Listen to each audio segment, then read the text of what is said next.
Ei, você está correndo por um campo vasto à noite, como se alguma coisa o estivesse perseguindo. A luz da lua cheia ilumina o seu caminho, e você vê um círculo de luz ao redor dela. E continua correndo, procurando por um lugar seguro. Não tem nenhum lobisomem o perseguindo. É que esse lugar logo será o epicentro de uma grande tempestade. Este círculo ao redor da lua é chamado de halo lunar, e os cristais de gelo fazem surgir no céu. Quando a lua está cheia, reflete muita luz do sol, e depois esses raios voam até a superfície da Terra. Mas eles curvam sua trajetória e se separam à medida que passam pelos cristais hexagonais de gelo. Depois disso, temos um halo de cores diferentes, parecido com um arco-íris. A borda interna do halo é vermelha e a externa é azul. Parece lindo, mas a presença de gelo nas nuvens implica que o gelo vai derreter em algum momento, caindo no chão. E essa chuva será tão pesada que é melhor arranjar um abrigo seguro o quanto antes. Se o clima estiver bem quente e as nuvens estiverem mais próximas do chão, você pode ver um fenômeno parecido, uma corona. Ela é muito menor do que o halo, mas bem colorida. O disco azulado e branco de dentro dela fica amarronzado e vermelho por fora. Diferentemente do halo, a corona é feita de gotículas de água. Quanto menores forem essas gotas, maior a corona será. Se as gotas de água forem grandes, ela vai parecer um ponto brilhante do tamanho da própria lua. Tanto a corona quanto o halo podem ocorrer durante o dia, quando o sol está brilhando. Mas não olhe para esses fenômenos sem óculos, pois o brilho é muito intenso e pode prejudicar seus olhos. Assim que você encontra um abrigo, começa a chover pesado. Opa, o que é isso? Tem alguém tirando foto? Não, o flash que acabou de ver é um raio.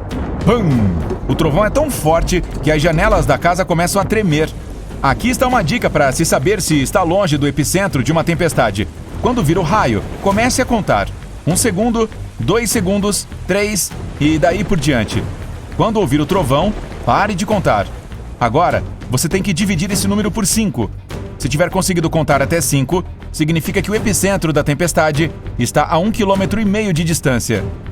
Se não conseguir encontrar um abrigo antes da tempestade começar e for pego em algum lugar aberto, saia de qualquer pedaço elevado de chão imediatamente. Qualquer montanha ou morrinho é de alto risco. Não pense em se abrigar debaixo de uma árvore. Coisas altas são os primeiros alvos dos raios. Os postes de energia também são de alto risco. Se estiver andando de bicicleta e começar uma tempestade, largue ela e corra. O mesmo se aplica a conversíveis, carrinhos de golfe ou motocicletas. Em um campo aberto, o objeto mais alto é você. Então, abaixe-se e tente se cobrir de alguma forma. Se não estiver sozinho, mantenha a distância da outra pessoa. Ufa! Agora vamos admirar este lindo pôr do sol. Parece até que alguém derramou tinta vermelha no céu. Essa linda vista indica que está prestes a chover. Você vê um céu avermelhado no pôr do sol porque a zona de alta pressão acabou de passar.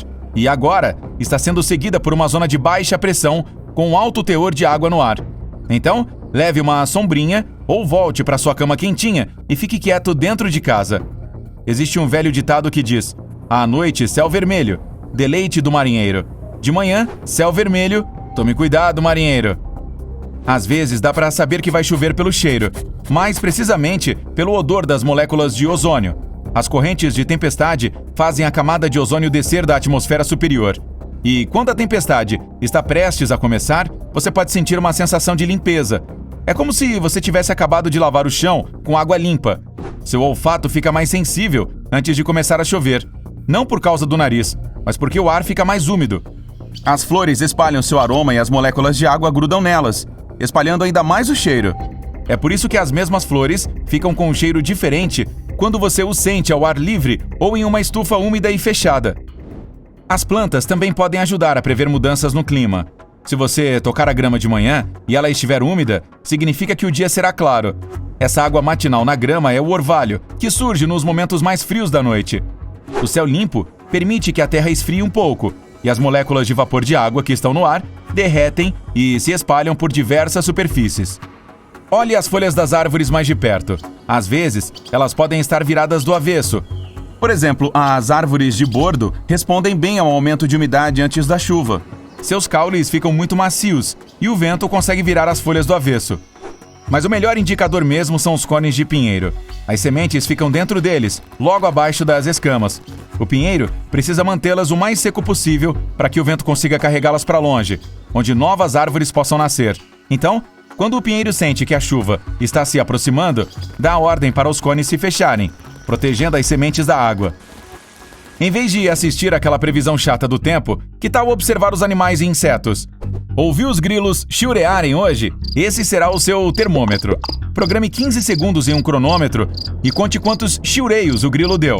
Acrescente 37 a esse número e você terá a temperatura lá fora na escala Fahrenheit. Isso é possível porque a temperatura do ar afeta diretamente o metabolismo dos grilos. Eles podem chiurear mais devagar ou mais rápido, dependendo do quão quente está. Então, jogue seu termômetro fora e arranje um grilo. Agora, se não gosta muito de insetos, olhe para o céu e procure algum pássaro. Se ele estiver voando alto, o dia será limpo e ensolarado. Mas antes de chover, a pressão do ar impede que as aves voem alto. Se as vir voando em bandos, lentamente, é porque provavelmente estão procurando um abrigo. Então, mesmo se o céu estiver limpo, pode se preparar, pois a chuva está chegando.